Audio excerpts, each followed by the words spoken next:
After scrolling through and watching countless stories on your channel and others like Mr. Nightmare, I couldn't stop thinking about something that happened to me last semester. Honestly, I just kept coming across these threads, and it triggered a memory that's been haunting me for a while now.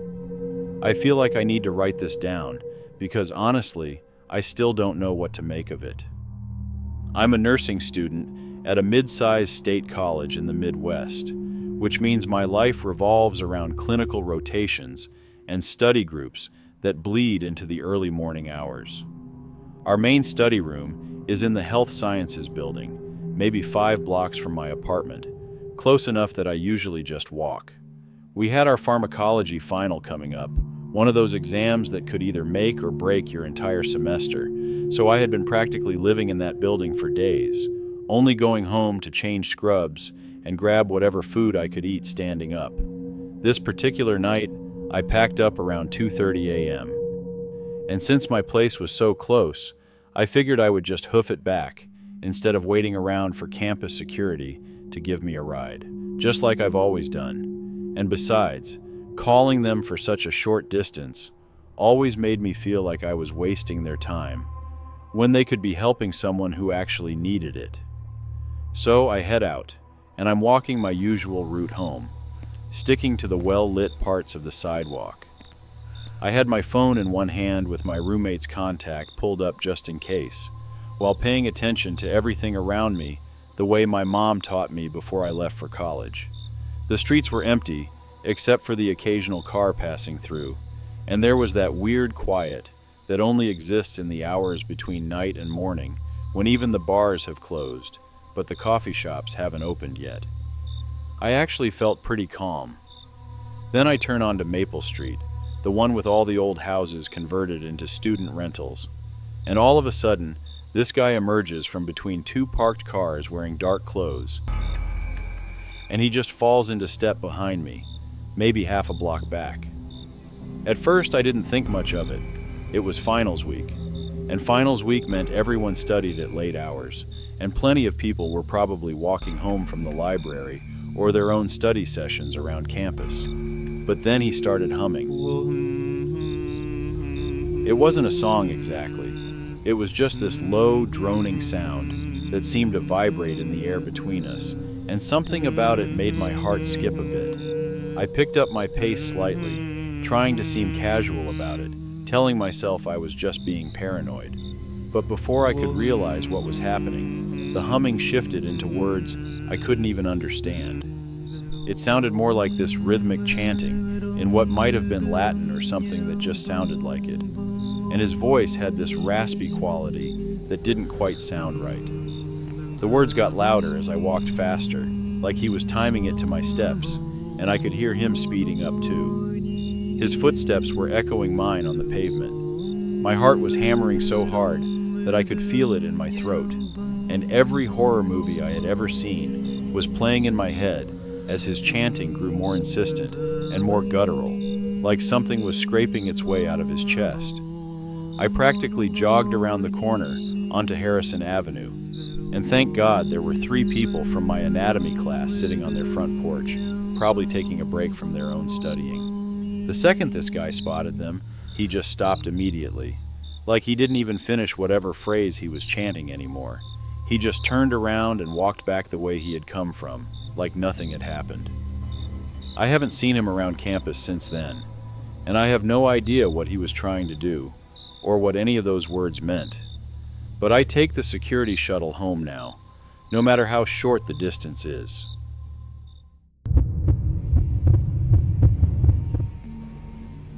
This happened about 12 years back when I was 16, and my friend Sarah had just turned 15. We lived in one of those sleepy little towns where most people were retired, and basically nothing ever happened. I was crashing at Sarah's house one night, and honestly, I was beat. I had just pulled out the couch bed and was getting ready to call it a night when Sarah comes up to me and goes, "Hey, want to sneak out?" It was almost midnight, and look, our town might have been small, but cops were everywhere, and they didn't mess around with curfew. I told her straight up, "No way." I'm not getting on your mom's bad side. She just rolled her eyes and said, fine. Then I'm going by myself. My stomach dropped right then and there. I just knew, like really knew, that if she went out there alone, something bad was going to happen. Yeah, kids snuck out all the time in our town and usually got away with it, but this felt different. It was like this heavy weight dropped into my gut. My whole body was screaming at me that there was something way worse than cops waiting out there. And I'm already the kind of person who gets anxious about everything, so this feeling was hard to ignore. I tried everything to talk her out of it, but she wouldn't budge. So I just gave in and went with her, cursing myself the whole time. We're walking through the dark, trying to stay quiet, when we spot these two huge guys literally ripping down street signs. One of them was easily over 6 feet tall. The other guy was a bit shorter, and they were both big dudes. Sarah, and I still can't believe this, actually wanted to go talk to them. I was like, "Are you kidding me?" No. She snapped at me to shut up and walked right over. They absolutely reeked of booze and weed. You could tell they were messed up on something. Sarah starts chatting with them like it's no big deal, and they're asking us our names. I made one up on the spot. Then the tall guy asks, "You girls want to come to the park?" And Sarah's like, "Sure," just like that. They kept trying to get me to talk, and I gave them the shortest, fakest answers I could think of. I shoved my hands deep in my hoodie pockets because they were shaking so bad. I was absolutely terrified. These guys could have done whatever they wanted to us. At the park, they all started smoking weed together. They kept offering me some, but I said no every time. I literally barely said a word. Then things got really bad. The tall one goes, "You want to see where we hang out?" I looked at Sarah with this look that was basically screaming, "Absolutely not." But she actually said yes. They walked us to this rundown motel, and when they opened the door, the room was disgusting. Like trash was everywhere, stuff thrown all over the place. You could just feel that something really bad had gone down in there. I immediately grabbed Sarah's wrist, yelled, "Run!" and took off, dragging her with me. Those guys chased us for a few blocks before they finally gave up, but we didn't stop running until we got back to her house. I completely lost it on her after that. Yeah, that was pretty much the end of our friendship. But here's the thing, it wasn't over. The next day when I got home, I told my parents everything. I mean, this was way too serious to keep quiet about. Our town was so small, we figured we would probably run into those guys again. And we were right.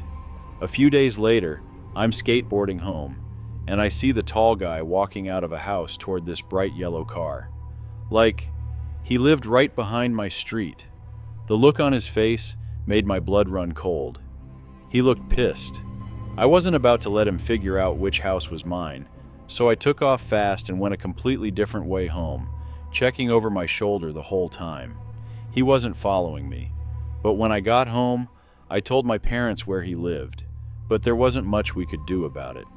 The next day, I'm just sitting on my front porch and I see his car slowly drive past.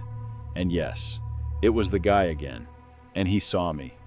And then it kept happening. Every so often he would just cruise by like real slow, not exactly doing anything, only just watching. Then one day, it just stopped driving past. It turns out he had moved out of our town. I think about it sometimes. What would have happened to Sarah if she had gone out there alone that night? Or if I had just ignored that gut feeling telling me something was really wrong?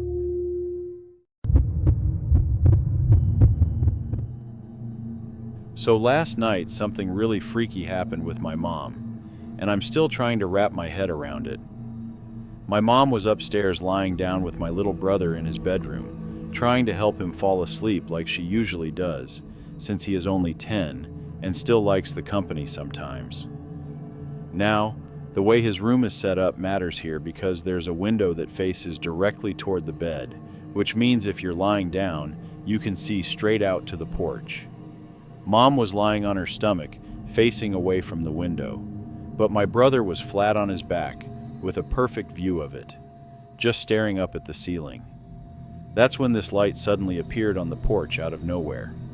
At first, Mom just assumed it was me or my twin sister doing something outside. You know, typical stuff. But the thing is, we were both downstairs in the basement at that exact moment, and my brother's room is on the second floor, so there's no way either of us could have gotten up there that fast. Before Mom could even process what was going on, my brother suddenly says, "That's weird," which made her roll over to see what he was talking about. When she looked, there was this dark shadow pressed right up against the window. Now, we do keep some plants on the porch, so she thought maybe that's what it was at first. But she told us later that it definitely didn't look like plants at all. She said it looked exactly like the outline of a person just standing there, which obviously freaked her out. Without even thinking twice, she got up and rushed out of his room to come find us and ask if we'd been outside.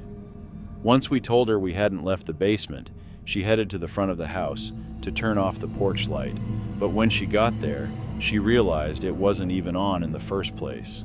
That's what really got under her skin, because if the light wasn't on, then where was that glow coming from? She actually unlocked the front door and stepped outside onto the porch to look around near my brother's window, half expecting to find something or someone there, but there was absolutely nothing. After turning the porch light on for real this time, she went back upstairs to check his room again, and just like that, the shadow was completely gone.